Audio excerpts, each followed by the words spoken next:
And sadly, more times than none, we get tip baited through Uber Eats. And for those that do not know what tip baiting means, it means within the first hour of delivery, the customer revokes the tip, whether it's $3, $5, $6, $9, or $20, they revoke it. They can revoke it down to $1, they can revoke it entirely, they could do half off, I don't care, they're revoking it.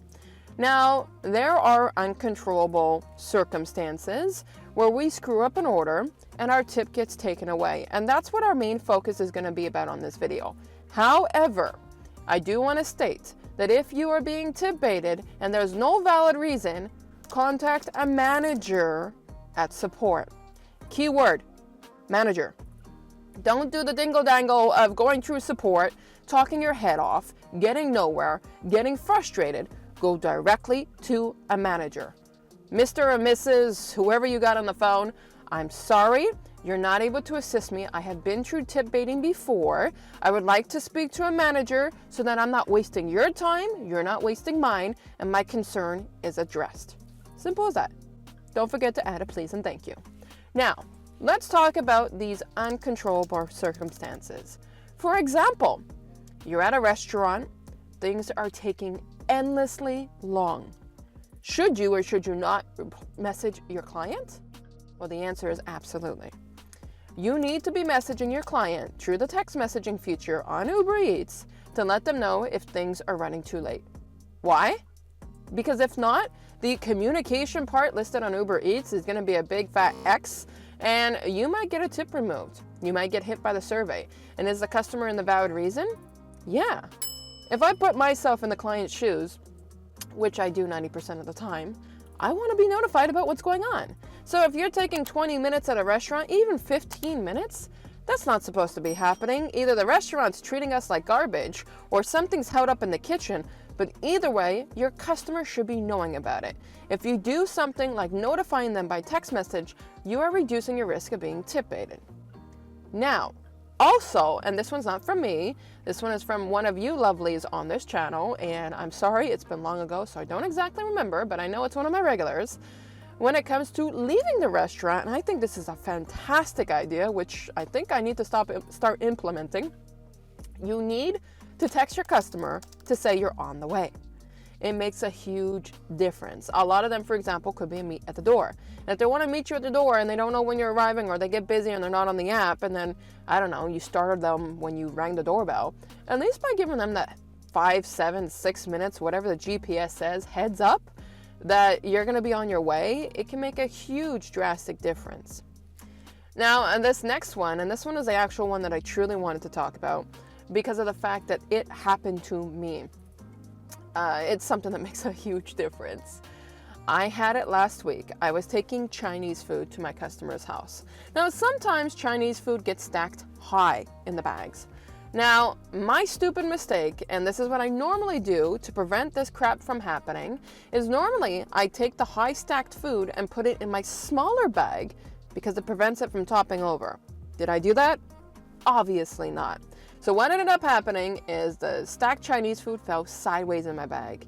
And I had no idea because the weight distribution felt pretty evenly to me when I'm hauling it to my customer's house. And I use my black Amazon bag that I love and use on a regular basis. It's so good for huge bags of food, but it's not good for stacking high.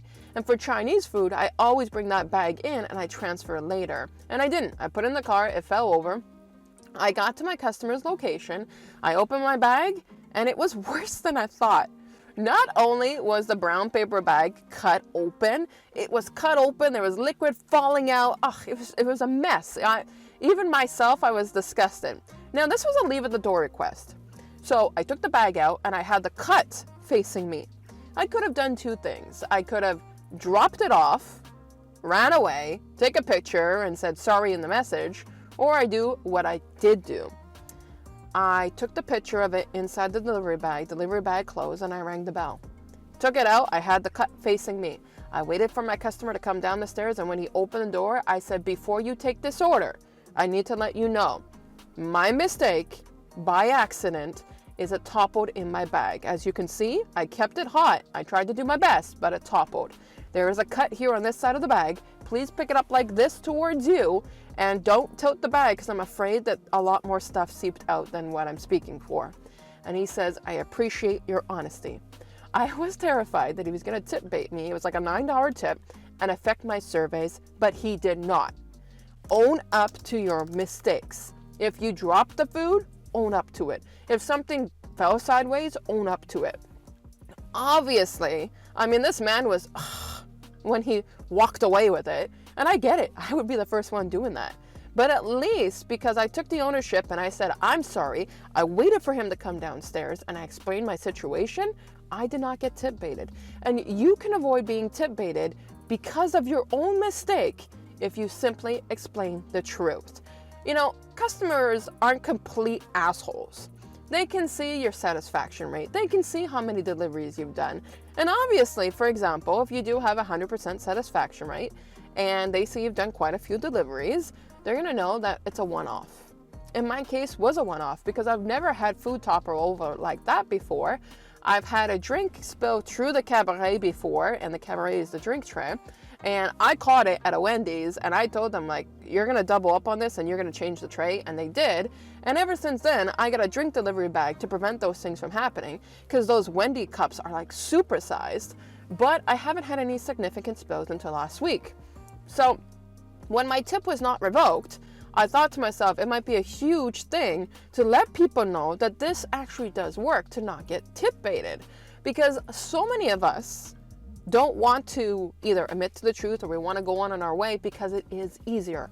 I get it. But do you want the guilty conscience in the back of your mind knowing that I never got to explain myself, I never got to say sorry, and then you got tip baited? Because guess what?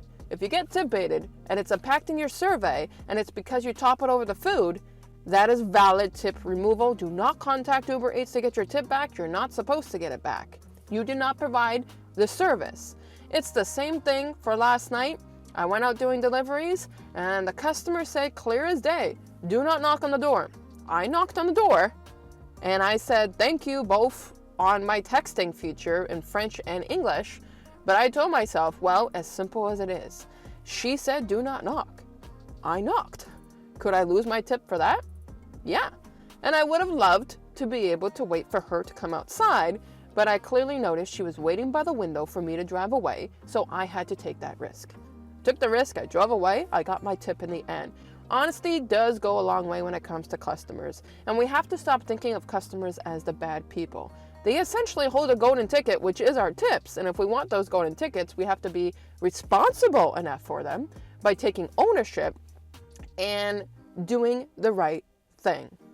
So I hope these 3 things of when it comes to getting your tip back helps you out, and I'll catch you lovelies in the next video.